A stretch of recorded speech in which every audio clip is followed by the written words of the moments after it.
Mtazamaji wa Jambo TV, moja ya taarifa ambayo imetufikia katika ofisi za Jambo TV hapa mkoani Arusha ni kwamba wachimbaji watatu wadogo wa madini ya Tanzanite almaarufu kama wana Apollo wanahofiwa kufa kwa kufukiwa ndani ya migodi ya madini hayo katika mji mdogo wa Mererani wilayani Simanjiro mkoani Manyara.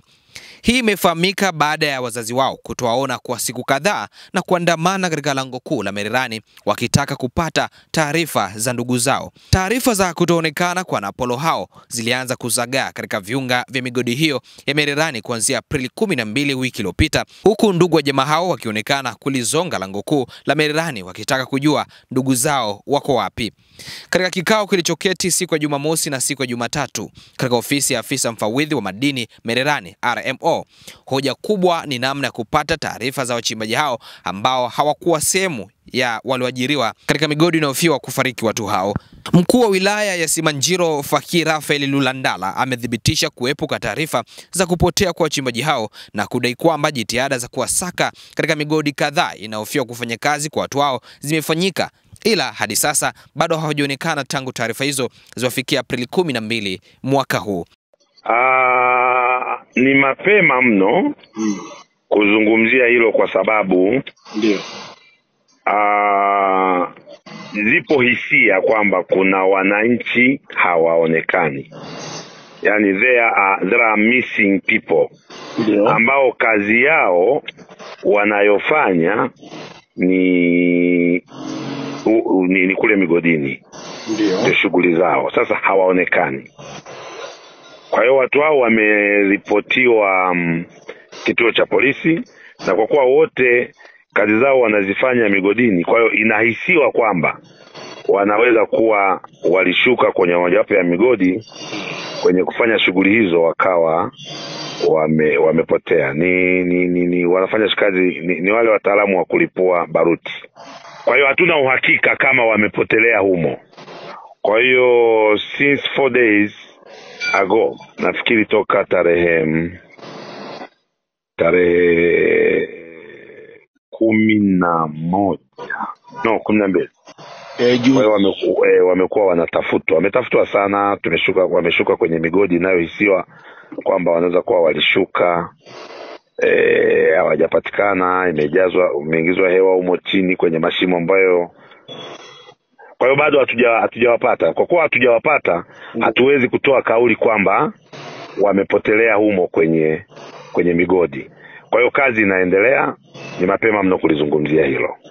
Huwezi kuanza kuonana na familia kwa sababu ni kwamba wao hawajafika, hawajarudi nyumbani, hatujaconfirm kwamba wamepotea.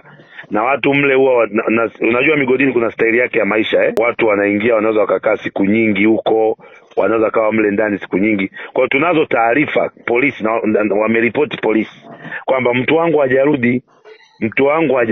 Kwa hiyo kwa sababu hajarudi, tulichokifanya sasa ni kwa sababu shughuli zetu wanafanya ndani ya mamlaka ya migodi ya Mererani. Ndio. Ni kuanza kuangalia maeneo ambayo wamekuwa wakitumika kufanya kazi. Na official hakuna mwajiri yeyote aliyekuwa amewapatia kazi hao wote. Ndio. Kwa hiyo tunachokifanya is just guessing, kwa sababu pia ipo tabia ya wataalamu wa shughuli zile za migodi wakati mwingine kushuka bila taarifa, kwa maana ya nia ovu, fanya shughuli za kupata chochote. Ndicho tunachohisi, kwa sababu hakuna mmiliki yote wa mgodi ambaye inaonekana aliwadeploy waingie chini kufanya kazi hiyo. Lakini tulichokifanya ni kususpect maeneo ambayo huwa wanafanya kazi, kwamba hebu tushuke tutafute kupitia wataalamu wetu. Shughuli hiyo inafanywa usiku na mchana tangu tarehe 12, 13, 14. Kwa hiyo hatuwezi kusema chochote kwamba watu hao sijui, hapana. Mpaka tumegundua labda kuna mahali pameporomoka kule chini, bado hatujaona. Hapana, sio busara mimi kutamka migodi au majina ya migodi ambayo kwa kweli tunaiendea kwa kususpect, itakuwa haipendezi.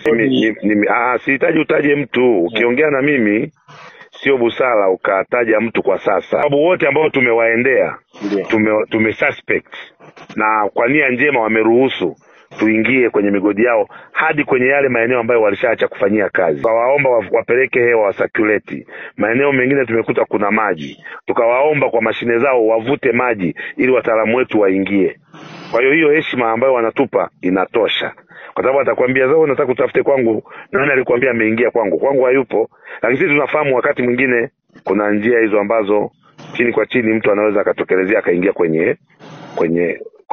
kwenye upande wa maholes ya mgodi mwingine, na kama hakuna hewa likatokea tatizo. Ndicho tunachokifanya. Hapana, hatuwezi kuwa na idadi, kwa sababu hapa nitakutajia idadi ya watu walioripoti polisi, alafu kuna idadi inayosemwa.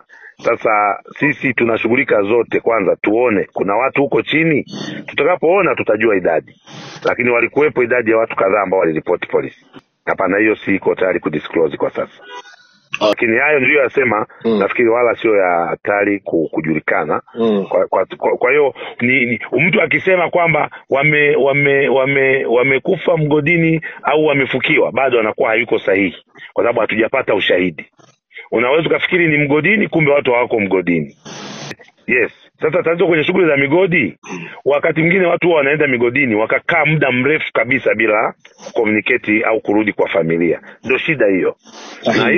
Na hilo hatupaswi kuangalia Mererani peke yake, kwa sababu Simanjiro na migodi hadi nje ya lile eneo la uhifadhi la Mererani. Tuna migodi ile Mishuku, tuna migodi Landanai, tuna migodi kule nyuma unapoelekea nyumba ya Mungu. Tuna migodi maeneo mengi na madini tofauti. Kwa hiyo ikiwa tutafeli kwenye eneo tunalo suspect, maana bado tuna haki ya kujaribu kutafuta kwenye maeneo mengine ambayo kuna makambi ya migodi kwamba watu hawapo. Kwa hiyo huwezi kudeclare kwamba those people has dead or what. No, ndio maana wamechelewa hata kuripoti kwamba hawarudi. Sasa si mtu anajua mume wake anafanya shughuli za migodi, na hakuna mgodi ambao rasmi inaonekana kwamba walikuwa wamewapa kazi, maana wale ni wataalamu wa ulipuaji wa baruti. Ndio maana tunalazimika sisi kuingia kwenye migodi kutafuta hata kwenye yale maeneo ambayo ni dead, kwa maana kwamba hayahudumiwi, hakuna hewa inayoenda, hayafanyi kazi, alishafanywa kazi. Ombe twende tuone kama kuna watu waliingia. Hata hivyo, vyanzo mbalimbali vya habari kutoka Mererani vimeeleza kuwa hali ya hewa ilichafuka baada ya baadhi ya wachimbaji kuokota nguo na viatu vya wachimbaji hao, ambapo walianzisha tafrani kwa kuitaka serikali ifanye uchunguzi wa kina kubaini miili ya wachimbaji hao wanaofia kufariki.